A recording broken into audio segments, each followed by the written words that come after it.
సభాధ్యక్షులు, మిత్రులారా, ముఖ్యంగా ప్రభుత్వం చేపట్టేటువంటి అన్ని పనులను కూడా కింది స్థాయిలో ఉద్యోగులు నిర్వహిస్తారు. వారు సక్రమంగా నిర్వహించినప్పుడే విజయవంతం అవుతుంది రాష్ట్ర పరిస్థితి. కాబట్టి అందులో అనేక సమస్యలు ఉన్నాయి, కానీ అన్నిటినీ వివరంగా ఇందులో చూపలేము. ముఖ్యంగా ఈ మధ్యనే రిటైర్ అయినటువంటి ఉద్యోగులకు బకాయిలు అనేది చెల్లించకపోవడం వల్ల దాదాపుగా 87 మంది చనిపోవడం కూడా జరిగింది. అదేవిధంగా ఉమ్మడి రాష్ట్రంగా ఉన్నప్పుడు 398 రూపాయలతోటి వేతనం ఇవ్వడం జరిగింది. రాష్ట్రాలు ఏర్పాటు చేసిన తర్వాత ఆంధ్రప్రదేశ్ ప్రభుత్వం వాళ్ళకు నోషనల్ ఇంక్రిమెంట్లు ఇవ్వడం జరిగింది. కానీ మనకు ఇక్కడ తెలంగాణలో ఇవ్వవలసినటువంటి అవసరం ఉంది. అదేవిధంగా పెన్షనర్లకు సమస్యల పరిష్కారం కోసం స్పెషల్గా డైరెక్ట్ రేట్ను కూడా రూపొందించాలనేది ఈ ఉన్నాయి. కాబట్టి అన్నీ వివరించలేదు కాబట్టి సంక్షిప్తంగా ఇక్కడ చూపడం జరిగింది.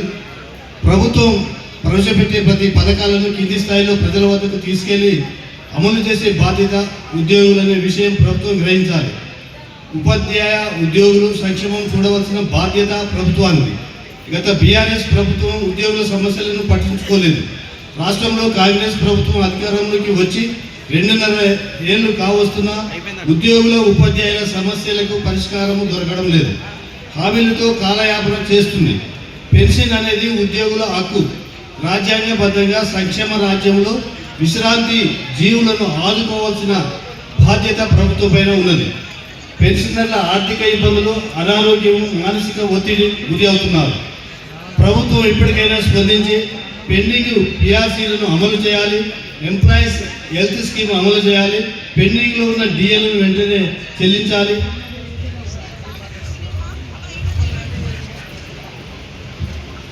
ఉద్యోగులపై పనిభారం పడకుండా ఉద్యోగ ఉపాధ్యాయ ఖాళీలను వెంటనే భర్తీ చేయాలి.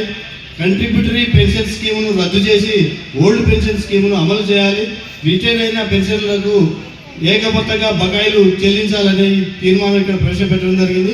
ఈ తీర్మానం సరి అయినటువంటి అయితే చప్పట ద్వారా ఆమోదించవలసిందిగా సందర్భంగా గుర్తు చేస్తున్నాను.